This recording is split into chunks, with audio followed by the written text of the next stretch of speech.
El tema de hoy es, entonces, diagramas de flujo de señal y álgebra de Mason. Ya vimos que podíamos representar un sistema y las relaciones entre las distintas señales y los distintos subsistemas que los componen mediante bloques, mediante lo que conocemos como diagramas de bloques, donde las funciones de transferencia son representadas por bloques, las señales por flechas, por vectores que tienen sentido, y además tenemos puntos de separación donde las señales se dividen y toman caminos diferentes, y puntos de suma o comparación donde dos señales se suman o se restan, ¿sí? Se suman o se comparan, se restan. Y ahí ya vimos cómo aplicando la propiedad de convolución de la transformada de Laplace podíamos obtener la señal de salida de un sistema conociendo su función de transferencia y conociendo su entrada, y vimos cómo resolver algunas situaciones de sistemas más complejos y cómo simplificarlos y llevarlos a una única expresión, ¿sí? A una única expresión que tiene esta forma: un polinomio numerador en S sobre un polinomio denominador en S. ¿Por qué tenemos que llevar a nuestros sistemas de esta forma? Porque las herramientas matemáticas que vamos a desarrollar para estudiarlos requieren que el sistema esté expresado de esa manera. Bueno, la clase pasada aprendimos una de las tantas maneras que hay para realizar esto, estas simplificaciones, ¿sí? Pero también vimos, y si ustedes estuvieron realizando los ejercicios de la guía, habrán visto que no siempre hay una única manera de resolver estos problemas, y que a medida que los sistemas se van haciendo cada vez más complejos, es una técnica que resulta un poco complicada también, valga la redundancia, de aplicar.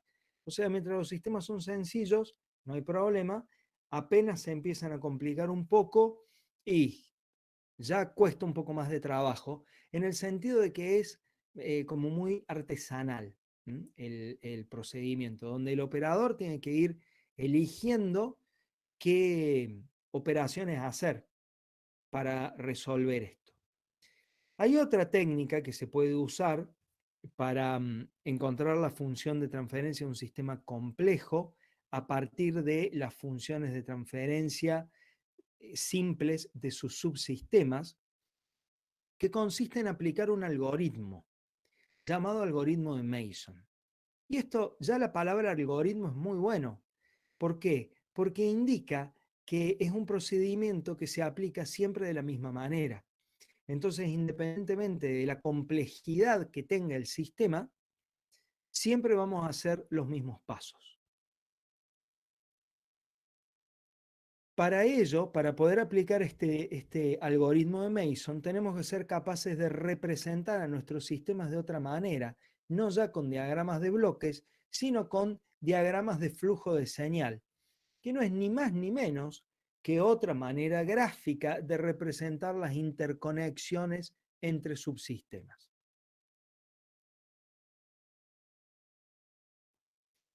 ¿Qué tenemos cuando hablamos de gráficas de flujo de señal? Bueno, yo voy a dibujar acá para que tengamos de referencia la función de transferencia de un sistema realimentado G sobre 1 más G por H, ¿sí? Nuestro sistemita, esto es G, la salida, el comparador, la realimentación pasando por la función de transferencia de nuestro sensor, que va a ser H.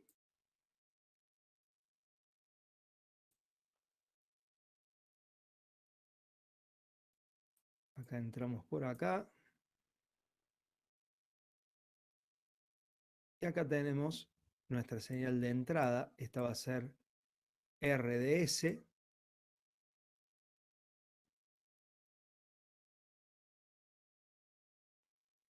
Y esta de acá va a ser CDS. La salida CDS. Perdón. Bueno, debería ser una S.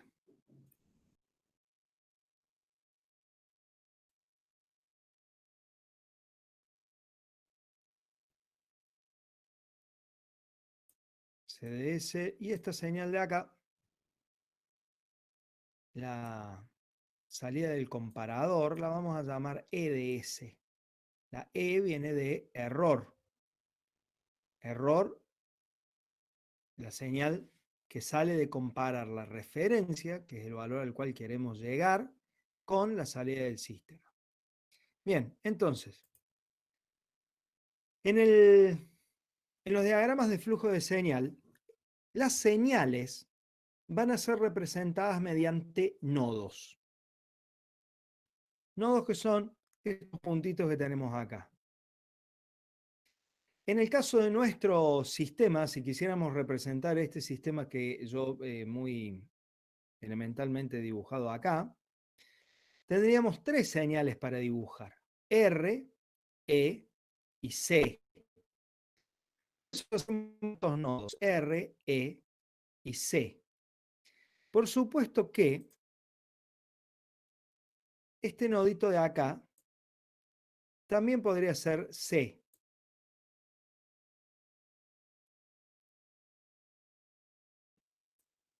Ese nodo también puede ser C y a este lo puedo llamar C', por ejemplo. C'. ¿Por qué aparecen estos dos nodos que en esencia son la misma señal? Bueno, porque dentro de los nodos debemos clasificarlos o subclasificarlos en nodos de entrada y nodos de salida. Nodos de entrada al sistema, nodos de salida del sistema. De un nodo de entrada solamente salen ramas. En este sistema que hemos armado acá, el único nodo de entrada que hay es este.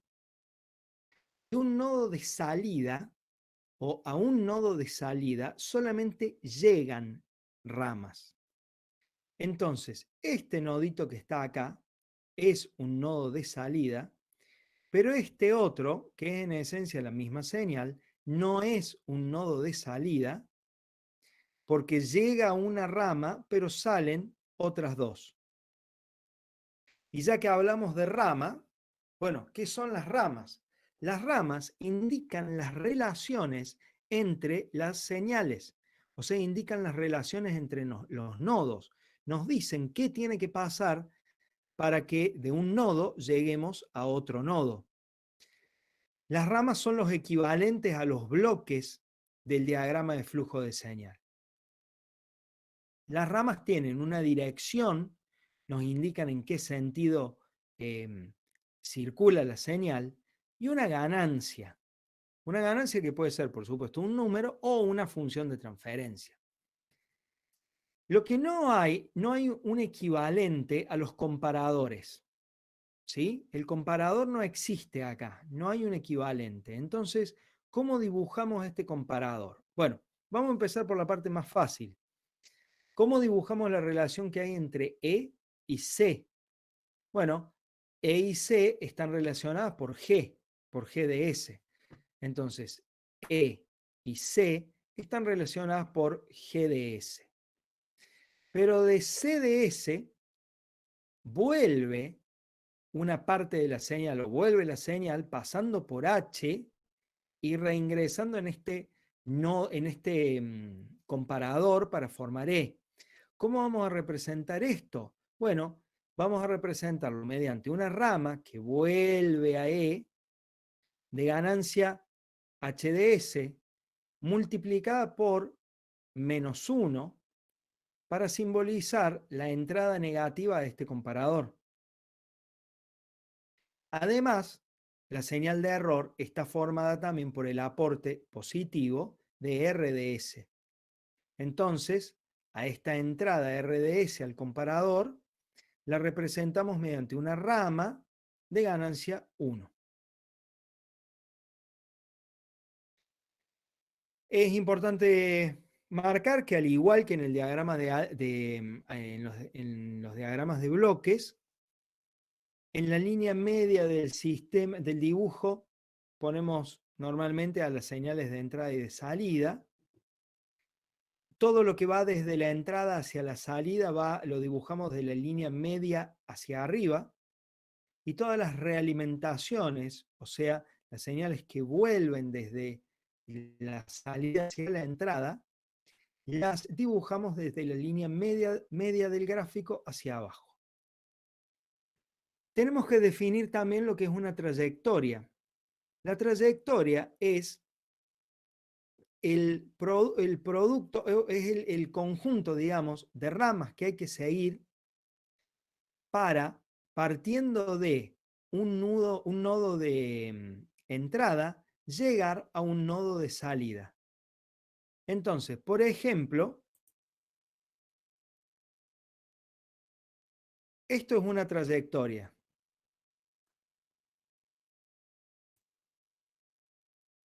Pero esto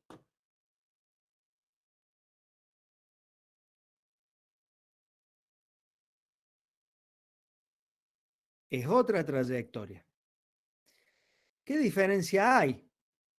La primera trayectoria que dibujé pasa una sola vez por cada nodo. La segunda pasa más de una vez por alguno de los nodos.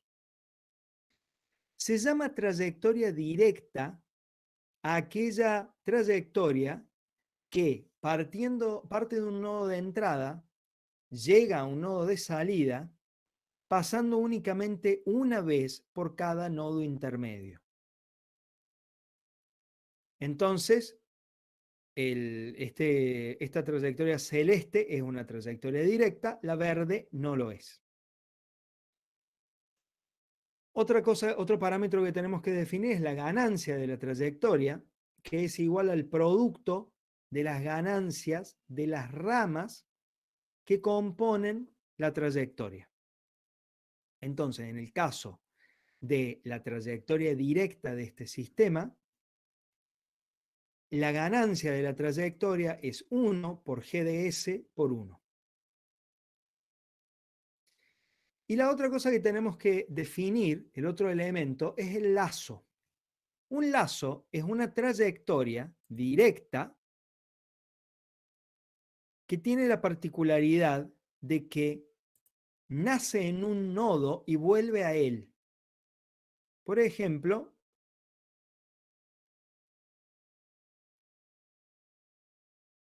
esta trayectoria de acá, que arranca en el nodo E, llega hasta S y luego vuelve.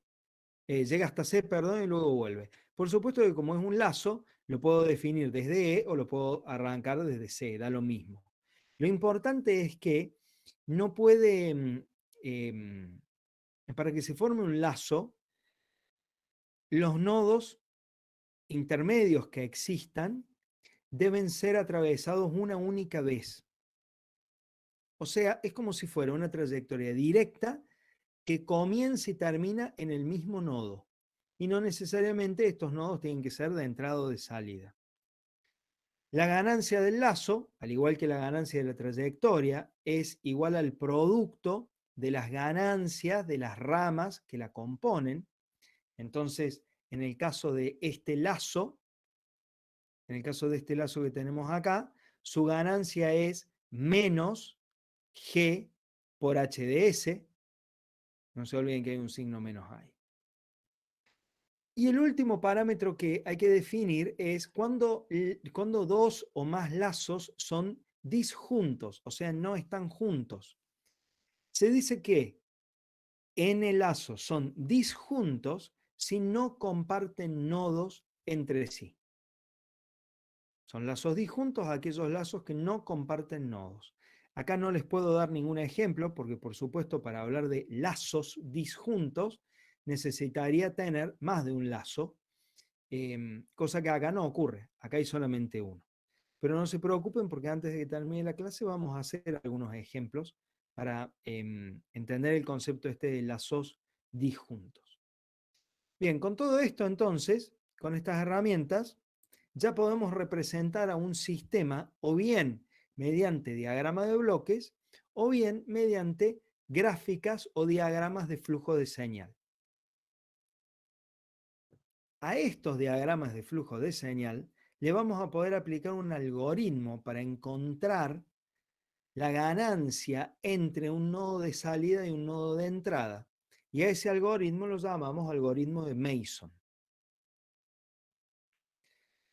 El algoritmo de Mason dice que la función de transferencia o la ganancia entre un nodo de salida y un nodo de entrada es igual a la sumatoria, para acá que va de 1 hasta n, de la ganancia de cada trayectoria directa multiplicada por la parte del determinante que no comparte nodos con esa trayectoria directa, dividida el determinante.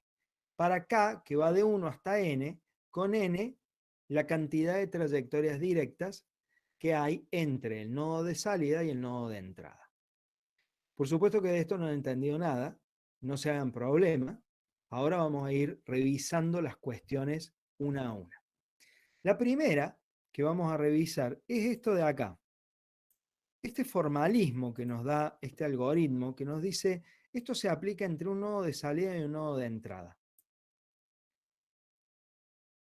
Si nosotros volvemos al diagrama que teníamos antes y no hacemos este agregado de separar de C de S una C' a través de una ganancia unitaria, no tendríamos en nuestro diagrama ningún nodo de salida, por lo tanto no podríamos aplicar el algoritmo. Ahora, cualquier nodo puede convertirse en un nodo de salida. ¿Haciendo qué? Bueno, simplemente desde él, sacando una rama de ganancia unitaria,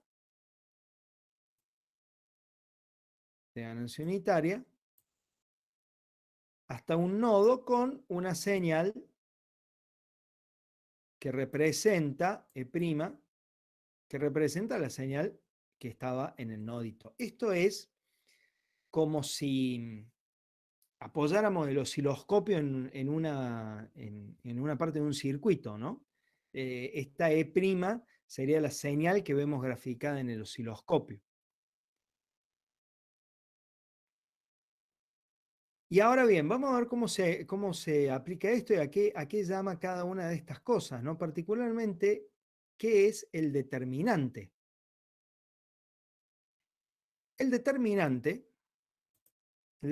es igual a 1 menos la sumatoria de las ganancias de todos los lazos disjuntos, los L sub I, más, perdón, 1 menos la sumatoria de las ganancias de todos los lazos, más la sumatoria del producto de las ganancias de los lazos disjuntos tomados de a 2,